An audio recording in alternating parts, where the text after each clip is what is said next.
तो hello good morning दोस्तों। कैसे हैं आप सब।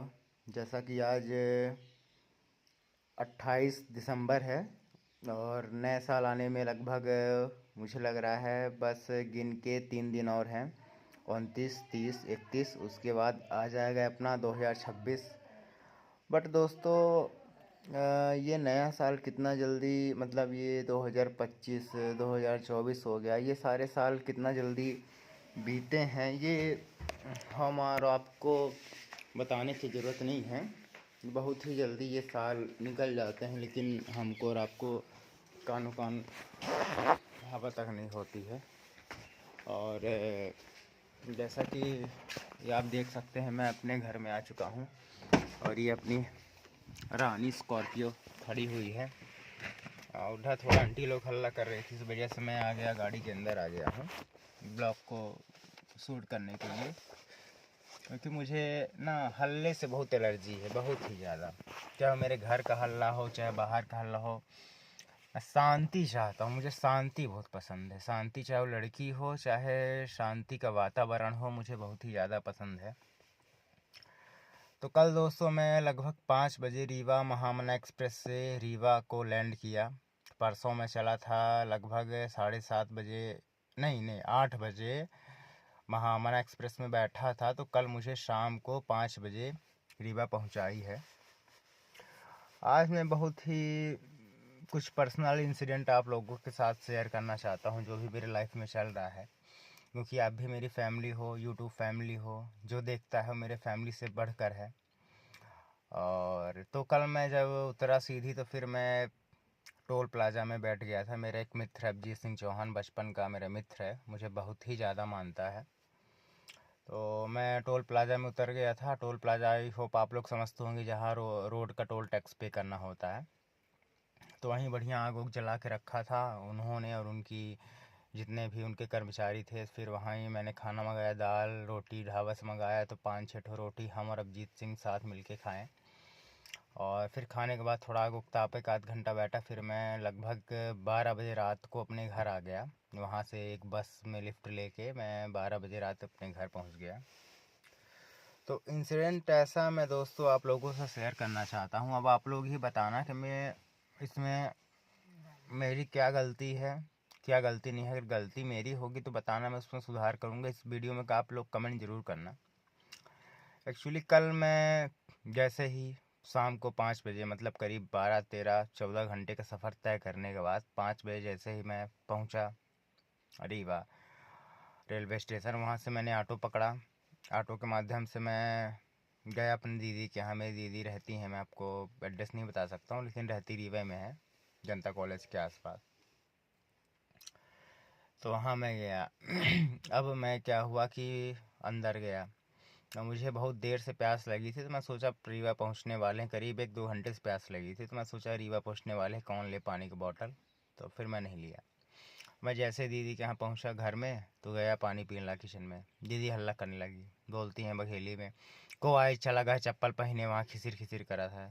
मैं पानी भी ढंग से नहीं पी पाया, मैं दोस्तों बाहर चला गया। फिर मैं चला गया चाय पीने। चाय की बहुत तलब लगी थी, मैं चाय का बहुत बड़ा आदी हूँ, तो मैं चाय पीने चला गया। और जैसे ही दोस्तों मैं चाय पी के 10 मिनट बाद आया, तो देखा तो गेट खटखटाया। गेट में, मतलब दीदी के यहाँ चाय पीने के बाद ऑफिस आया, गेट में ताला लगा था। मैं सोचा अरे यार ताला भी कैसे लग गया, ताला तो 11-12 बजे रात लगता, अभी कैसे लग गया। फिर मैं जब आवाज़ दिया, कॉल किया, तो फिर मेरे जीजा जी आए। अब उनको मैं तो उनका जुबान में उनका नाम ही नहीं लेना चाहता हूँ। वो आए। फिर उन्होंने क्या किया कि उन्होंने मेरा बैग, मेरा अलग बैग था, मम्मी का अलग बैग था, मेरा बैग बाउंड्री से ही बाहर मुझे थमा दिया। अब सोचिए कितनी कष्ट वाली बात है कि मतलब मैं उनका सगा साला हूँ, मेरी इकलौती बहन है, हम लोग 3 भाई बहन हैं, मैंने ऑलरेडी बता चुका है। सबसे छोटा मैं हूँ, फिर मेरी बहन है, फिर सबसे बड़ा मेरा भाई। तो जीजा जी ने क्या किया कि उन्होंने गेट बाउंड्री के अंदर से मेरा बैग थमा दिया और कुछ नहीं बोला। मैं समझ गया कि वो नहीं चाहते कि मैं उनके घर में रुकूं। मेरे सगे जीजा जी हैं, सोचिए। फिर मैं हो गया, जब उन्होंने बैग दे दिया तो मुझे बहुत ही ज़्यादा रोना आया। बट कहते हैं लड़के रोते नहीं, अंदर ही रोते हैं, दिखाते किसी को नहीं है। बस वही वाली बात हुई, मैं बस खून का घूंट पी कर रह गया। पैदल पैदल पैदल पैदल गया, फिर वहाँ से ऑटो पकड़ा। ऑटो पकड़ के मैं नया बस स्टैंड आया। नया बस स्टैंड आने के बाद मैंने सीधी की टिकट कटाया। फिर मैंने पापा को कॉल की, पापा मैं सीधी आ रहा हूँ। बोला हाँ ठीक है बेटा आ जाओ। तो मैं ये कहता हूँ दोस्तों, क्या मैं उनकी रोटी का भूखा हूँ कि क्या मुझे खाना ही देंगे तो खाना नहीं मिलेगा? क्या मैं उनके बिस्तर में लेटने के लिए तरसता हूँ? कुछ भी चीज़ें। अब दोस्तों ये जान लो कि मैं तो ऐसे जाता भी नहीं हूँ। अब मम्मी थी तो मम्मी की वजह से मुझे जाना पड़ा। और मेरा जो भांजा है 2 साल का, तो वो भी बेचारा मामा मामा करता है, तो एक उससे मेरा मोह है, लगाव है, इस वजह से मैं जाता हूँ। ठीक है, अब तो वो भी नहीं जाऊँगा। ठीक है, मन में ही भांजे को मान लूँगा, खिला लूँगा, मन में ही पिक देख लूँगा। क्या करूँ भाई, उनके माता पिता को मेरा आना जाना नहीं पसंद है। जिसको नहीं पसंद तो ना पसंद करे। मैं बताया कि मुझे शांति बहुत पसंद है, मुझे हल्ला पौ बिल्कुल पसंद नहीं है, रत्ती भर पसंद नहीं है। मैं एकदम क्लियर कट पर्सन हूँ। आप कोई भी काम मुझसे पूछोगे या मैं पूछूंगा, सिर्फ हाँ या ना में जवाब। अगर अगर आप करने में सक्षम हो तो हाँ बोलो, नहीं सक्षम हो तो ना बोलो। मुझे घुमाने फिराने वाला काम आता ही नहीं है, ना मैं खुद स्वयं करता हूँ। ऐसा मेरा बिहेवियर है। तो फिर हो गया, मैंने एक, मेरी मौसी है, मेरी मम्मी लोग 6 बहन है, तो मेरी एक सबसे मतलब मम्मी से एक बड़ी मौसी, तो उनको मैंने कॉल किया। तो बोली कि बघेली में उन्होंने बोला कि लाला बहुत गलत करी तो हाँ जीजा ये मैं ना करे चाहिए मनई, मतलब परायों के साथ नहीं करता है। तो और मामा बस था, हम 10-10 दिन उनका रुकाई थे, जो हमार पूजा था नॉन रोटी तो खवाई थे, है ही भाई। अब ये बताए, जो मेरे मामा है तो एक नंबर के फ्रॉड है, क्रिमिनल है। मतलब मेरे नाना जो थे बहुत बड़े काश्तकार थे, मतलब बहुत ज़्यादा खेत थे उनके, कम से कम 100 एकड़ खेत थी। लेकिन मेरे मामा ने जुआ सट्टा स्मगलिंग ये सब करने में सारी चीज़ें बेच दी है। हो गया उनका, भाई उनकी पर्सनल लाइफ में उसे इंटरफेयर नहीं कर सकता हूँ। और अब वो प्रेजेंट में उनकी बीवी, अब ज़मीन बेच के अपनी बीवी के लिए गहना खरीदा उन्होंने, 10-20 लाख रुपए नौकरी के लिए दिया। तो अब प्रेजेंट में आज से नहीं 10 साल पहले से उनकी बीवी ने उनको तलाक दे दिया। तलाक दे के रिवम घर बनवा लिया, बच्चों को अलग करवा दिया। और बेचारे मामा घूमते हैं, कहीं यहाँ नौकरी करेंगे, कहीं पुणे मुंबई दिल्ली बॉम्बे से घूमते रहेंगे। या तो फिर जब घूम भाग चुकेंगे, जब उनका पेट भर जाएगा, या तो फिर जब खाने पीने के लिए नहीं मिलेगा तो मेरी मौसी के यहाँ चले जाएंगे। एक बार मेरे यहाँ भी आए थे जब मैं 10th पढ़ता था 2013 में। तो मेरे पापा क्या है, चलो भाई किसी के पेरेंट्स होंगे तो अगर अब कोई स्मगलर आएगा, कोई लुटेरा घर में आएगा, चाहे वो मामा क्या क्यों सगा भाई क्यों ना हो, पापा क्यों ना हो, तो किसी के भी पेरेंट्स रुकने नहीं देंगे। यही सोचेंगे कि क्या भाई कल को मेरे बच्चों में असर पड़ेगा। तो मेरे पापा भाई क्लियर कट पर्सन है जैसे मैं हूँ, तो उन्होंने चुपचाप मम्मी से बोल दिया कि विनोद को बोल दो कि चले जाए, तो वो चले गए। तो ठीक है, तो मैं कहता हूँ यार दोस्तों कि मैंने क्या गलत काम किया? मैं तो भाई मम्मी को दवाई करा कर लाया हूँ। एक बेटे का जो दायित्व होता है कि वो दवाई करवाता है अपनी माँ को, हर चीज़ करवाता है। मैंने अपनी माँ को बोला कि मैं आपको किडनी दूंगा, खून दूंगा, शरीर का हर एक अंग दे सकता हूँ, बस आप स्वस्थ रहो। आप स्वस्थ हो तो मैं स्वस्थ हूँ। मतलब यही विश करता हूँ कि मेरी उम्र मेरी माँ को लग जाए, बस हो गया। माँ से बढ़कर दुनिया में दोस्तों कोई नहीं है, कोई नहीं है, कोई भी ना, भाई ना बहन ना बाप, कोई भी नहीं। हाँ बाप तो ठीक है, बाप होता बेचारा खर्चा संभालता है सारी चीज़ें, लेकिन माँ की जगह कोई नहीं रखता। अगर आप भूखे हो तो माँ भीख मांग के लाएगी, लेकिन वो आपको एक रोटी देगी। भले भूखे पेट सो जाए फिर भी आपको एक रोटी देगी। तो ऐसी बात है दोस्तों। ठीक है, मेरे जीजा जी उनको एटीट्यूड है, लेकिन दोस्तों मैं आपको बता दूं कि आज से का 2 साल पहले, जब पिछले साल जब दीदी जैसी नगर में थी, वो टीचर हैं वर्ग 1 में, तो लल्लो को मैंने संभाला 4-5 महीने, दीदी को 4-5 महीने स्कूल लाया पहुंचाया छोड़ा। और सब्जी भाजी सामान लाना ढोना रखवाना, बस से इधर उधर, मतलब सारी चीज़ें जो एक मर्द कर सकता है मैंने उससे ज़्यादा किया। फिर जब वो यहाँ से आई तो फिर उन्होंने मैटर्निटी लीव ले लिया। मतलब जब उन्होंने जैसी नगर से आए तो मैटर्निटी लीव ले ली, मातृत्व लीव, जो बच्चों को संभालने की छुट्टी मिलती है 1 साल की। तो फिर वो मुझे 3,000 रुपये दे रही थी, किलो छोटू ले लो खर्चे पानी के। तो मैं नहीं लिया। मैं कहा कि अगर आपसे भी पैसे ले लेता हूँ तो ये बताओ मेरे भाई होने का क्या फिर फर्ज रहेगा कि मैं आपके यहाँ 2-4 महीना रुका, आपकी सेवा की, उसके बदले मैं पैसे ले रहा हूँ। मैंने उनका पैसा रिटर्न कर दिया।